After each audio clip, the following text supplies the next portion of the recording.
Assalamualaikum warahmatullahi wabarakatuh. Setelah tutorial persiapan dari aplikasi Sakti, saya akan melanjutkan untuk tutorial pengisian data dan unggah dokumen pada aplikasi Sakti.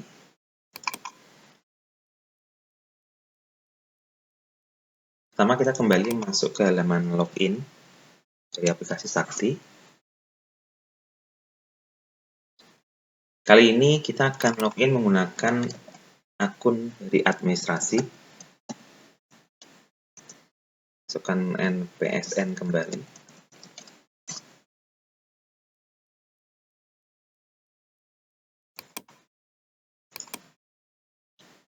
Nah, kita akan masuk ke menu bukti kinerja dan IPR. Selanjutnya dari akreditasi yang telah kita setting tadi, kita akan masuk ke asesmen mandiri pertama atau asesmen mandiri yang mana yang akan Bapak Ibu isi dokumennya. Kali ini kita akan masuk ke asesmen yang pertama atau asesmen tahun ke-1. Nah, di sini ada 3 butir, yaitu butir kinerja inti, butir kinerja kekhususan, dan butir pemenuhan relatif. Untuk butir kinerja inti dan butir kinerja kekhususan, bagian administrasi akan mengunggah dokumen yang dibutuhkan. Jadi beberapa dokumen yang dibutuhkan akan diunggah pada butir-butir tersebut. Sedangkan butir pemenuhan relatif, nanti bagian administrasi akan melakukan pengisian data sesuai dengan kondisi di sekolah Bapak Ibu. Oke, kita akan coba untuk butir kinerja inti.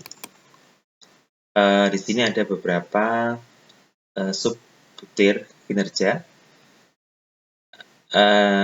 Kita akan coba masuk ke butir mutu lulusan. Di sini ada beberapa indikator. Kita akan masuk ke salah satu indikator. Nah, di dalam indikator ini, yang pertama ada pilihan level gitu, level dari capaian kinerja. Kemudian ada definisi dari indikator tersebut dan unggah dokumen. Jadi tugas dari bagian admin pada bagian ini adalah mengunggah dokumen. Dalam setiap indikator ini ada beberapa aspek maupun indikator, jadi bervariasi. Misalnya pada indikator kedua ini, di sini ada 2 indikator, 2 aspek dan indikator, dan masing-masing aspek atau indikator bisa memiliki beberapa nama, bisa 1 atau lebih gitu. Dan untuk setiap nama, Bapak Ibu bisa mengunggah lebih dari 1 dokumen. Jadi bisa 1 atau 2 atau sesuai dokumen yang dibutuhkan. Caranya adalah dengan menekan tombol unggah dokumen baru. Nah, ini pertama kita akan memasukkan nama dokumennya. Coba. Nah, ini untuk namanya disesuaikan dengan dokumen yang Bapak Ibu unggah. Kemudian kita akan pilih file. Untuk filenya bisa dalam bentuk PDF maupun Excel atau PowerPoint. Sedangkan untuk file dalam bentuk Word itu lebih baik diubah dulu dalam bentuk PDF. Hal ini dikarenakan ukuran maksimal dari file yang bisa diunggah adalah 1 MB. Jadi selanjutnya setelah nama dokumen diisi dan dokumen yang mau diubah dipilih, kita tekan simpan.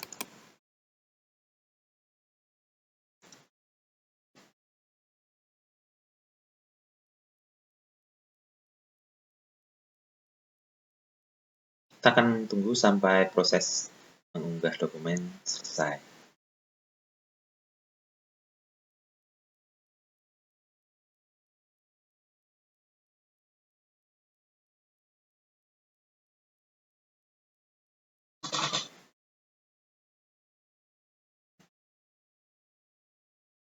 Ketika sudah selesai, nah ini adalah hasil yang tadi telah kita unggah. Ini kita bisa melihat hasilnya dan menekan tombol preview.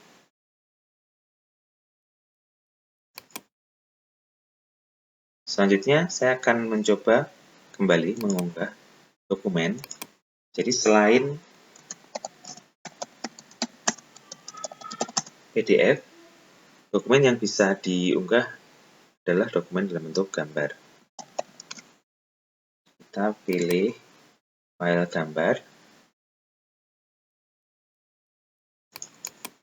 kita tekan tombol simpan.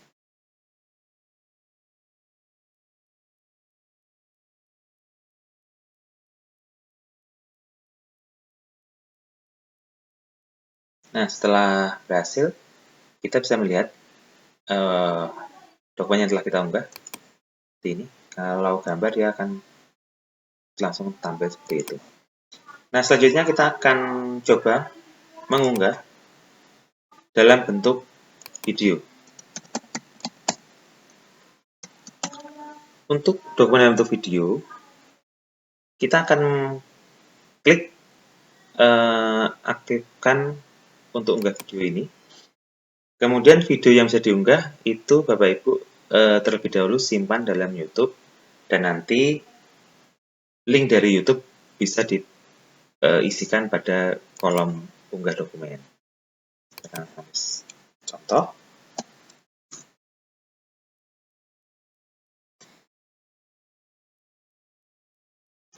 Nah,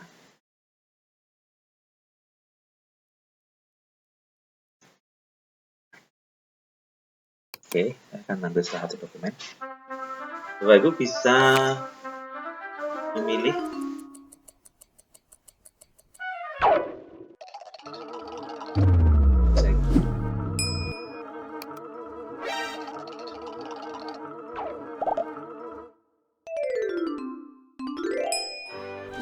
Jangan panik ya, pertama kita harus lapor aja langsung ke nakes atau ke dokter. Nah, Minasan, untuk model link yang bisa di copy itu bisa langsung ambil dari address bar ini dalam bentuk seperti ini, kita copy, atau bisa melalui share, itu kita bisa langsung tekan copy di sini. Nah, URL tersebut yang akan kita masukkan ke dalam kolom unggah dokumen ini. Selanjutnya kita akan simpan, dan kita akan lihat hasilnya. Ini dokumen yang kita tadi unggah, namanya adalah unggah video. Kita bisa lihat, nah ini sudah terunggah dalam bentuk video. Minasan, ohayo jiwa.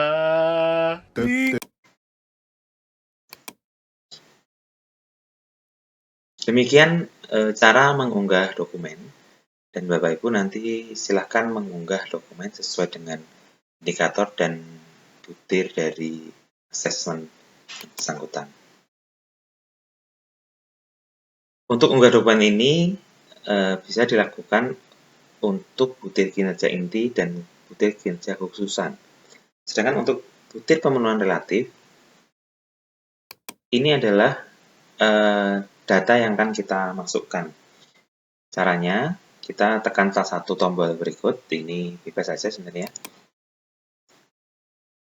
Dan di sini ada dua jenis data yang bisa dimasukkan. Yang pertama adalah data GTK, dan yang kedua adalah data sarana dan prasarana. Cara mengisinya adalah sebagai berikut. Kita tekan tombol tambah GTK.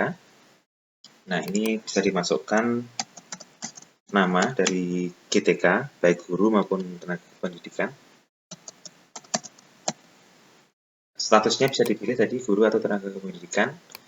Jika yang dipilih tenaga kependidikan, maka yang harus diisi hanya sampai ke pendidikan terakhir. Sedangkan jika guru, nanti harus diisi adalah sampai di bawah ya, semuanya diisi. Apakah sertifikasi, kemudian program studinya apa gitu yang diambil waktu kuliah. Misalnya S1 adalah pendidikan fisika. Apalagi aku finalitas ya. Nah, contohnya seperti ini. Silakan disesuaikan dengan data di sekolah Bapak Ibu, kemudian tekan simpan. Nah, ini data sudah tersimpan. Untuk data ini harus diisi sesuai dengan kondisi atau jumlah guru dan jumlah tenaga pendidikan yang ada di sekolah Bapak Ibu. Nah, selanjutnya data yang akan dimasukkan adalah data sarana dan prasarana dengan cara menekan tombol ubah data Sarkeras.